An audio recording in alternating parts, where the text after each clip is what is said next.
We already know that capital letters are used at the start of sentences, with proper nouns, and when writing the personal pronoun I. We also know that full stops are used at the end of sentences, but that they may be turned into commas when punctuating direct speech. Let's now apply our understanding to a longer passage of text.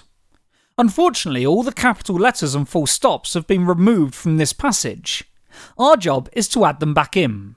There are 10 capital letters, 2 full stops, and 1 mystery piece of punctuation to find.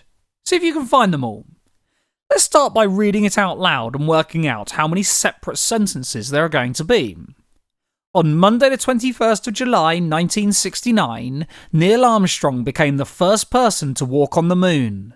I didn't feel like a giant, he told reporters of the Times newspaper. I felt very, very small. This clearly needs to be split into 2 sentences. The first, the statement about who Neil Armstrong is and what he did, and the second to include the quotes. Now we know this, we know we're going to need a full stop here to separate the 2 sentences. We can also add the capital letters to the start of each sentence. Now let's look through the first sentence for any proper nouns, as these all need capital letters too. We'll need a capital M on Monday, a capital J on July, N on Neil, and A on Armstrong. We'll also need a capital M on moon, since we're talking about a specific moon, and we're using its name. Okay, what about the second sentence? Are there any proper nouns here? Well, the Times is the name of the newspaper, so we'll need capital T's at the start of each of these words. Now we've found the capitals for proper nouns, let's see if the personal pronoun I has been used. Well, yes, it has, here and here. So these both need to be capitals too. Okay, I think we've found all the capital letters. Now let's double check our full stops. We've already added one here between the 2 sentences. We'll also need one here at the end of the quote, and this needs to come before the inverted comma. Perfect. Now, there's one more piece of punctuation missing, a mystery piece. Let's take a look at Neil Armstrong's actual quote, what he actually said.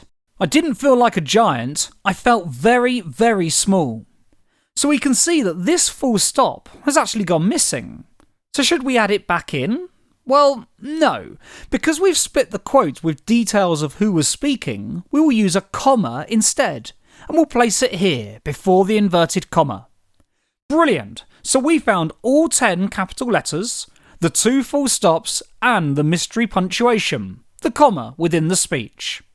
So remember, capital letters go at the start of sentences, at the beginning of words that make up proper nouns, and they're used when writing the personal pronoun I.